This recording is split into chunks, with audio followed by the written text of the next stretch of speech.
भारत का third aircraft carrier कितना powerful होने वाला है?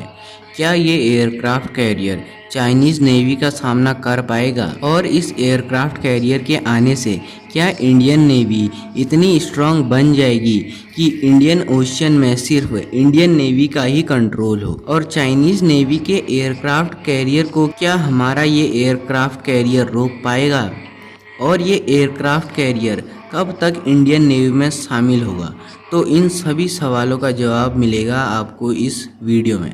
तो आप पहले इंडिया के थर्ड एयरक्राफ्ट कैरियर के बारे में जान लीजिए। इंडिया का थर्ड एयरक्राफ्ट कैरियर, जिसे IAC-3 या INS विशाल के नाम से जाना जाता है, ये भारत का पहला ऐसा एयरक्राफ्ट कैरियर होने वाला है जो कि न्यूक्लियर रिएक्टर से चलेगा और इसका वजन 65,000 टन तक हो सकता है। ये एक बार में 50 से 60 जेट को ऑपरेट कर पाएगा और इस कैरियर को ऐसे डिज़ाइन किया जा रहा है कि ये UCAV और लॉन्ग एंड्योरेंस ड्रोन को ऑपरेट कर पाए। इसमें भारत का घातक रुस्तम और MQ-9 प्रीडेटर जैसे ड्रोन शामिल होंगे और कैरियर से फाइटर जेट को टेक ऑफ कराने के लिए इसमें इसकी जंप की जगह कैटापुल्ट लॉन्च को इसमें लगाया जाएगा, जो कि इमाल्स टेक्नोलॉजी पर बेस्ड होगा। पुराने कैटापुल्ट कैरियर में स्टीम का यूज होता था, लेकिन इमाल्स टेक्नोलॉजी स्टीम से एडवांस है।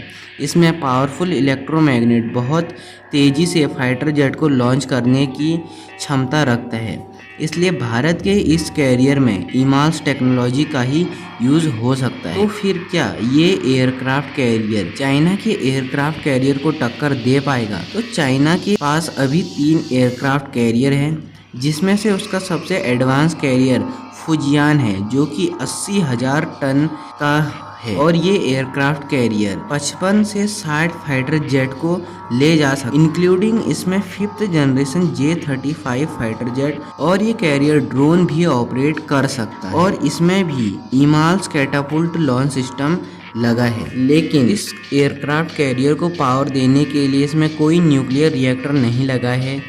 ये ऑयल फायर्ड स्टीम बॉयलर और डीजल जनरेटर से अपनी पावर लेता है, जिस वजह से ये एक बार में 13,000 से 15,000 किलोमीटर तक ही चल पाता है। और अगर हमारे IAC-3 यानी INS विशाल में न्यूक्लियर रिएक्टर लगता है तो वो हमारे लिए एक बड़ा एडवांटेज होगा, जिस वजह से ये लंबी लड़ाइयों में फ़ायदा देगा। और दोनों एयरक्राफ्ट कैरियर लगभग बराबर ही हैं, बस चाइना का कैरियर असलियत में है और हमारा एयरक्राफ्ट कैरियर सरकारी कागजों में ही दबा पड़ा है। बाकी मेरे को आपको चाइना के बिल्ड क्वालिटी के बारे में बताने की कोई ख़ास ज़रूरत नहीं है, उसके बारे में सभी जानते ही हैं। अब ज़रा ये जान लेते हैं कि हमारे इस कैरियर से कौन कौन से फाइटर जेट, ड्रोन और हेलीकॉप्टर ऑपरेट होंगे।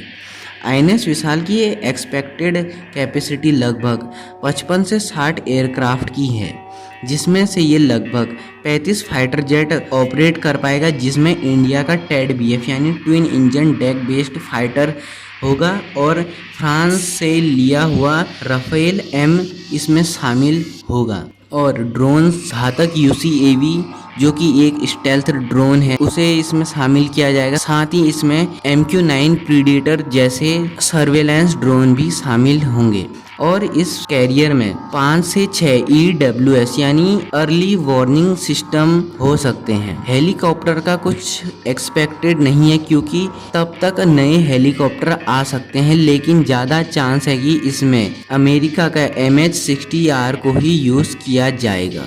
और अब इसकी कंडीशन जान लेते हैं। अभी ये aircraft carrier advance designing phase में है और इसे अभी तक बजट अलॉट नहीं हुआ है। माना जा रहा है कि कुछ सालों में भारत सरकार इसे अप्रूवल दे दे और 2028 से 2030 के बीच इसे कोचीन शिपयार्ड लिमिटेड में बनाना शुरू किया जा सकता है। और एक एयरक्राफ्ट कैरियर को बनने में लगभग कम से कम 10 साल का समय लगता है और सी ट्रायल में 1 से 2 साल।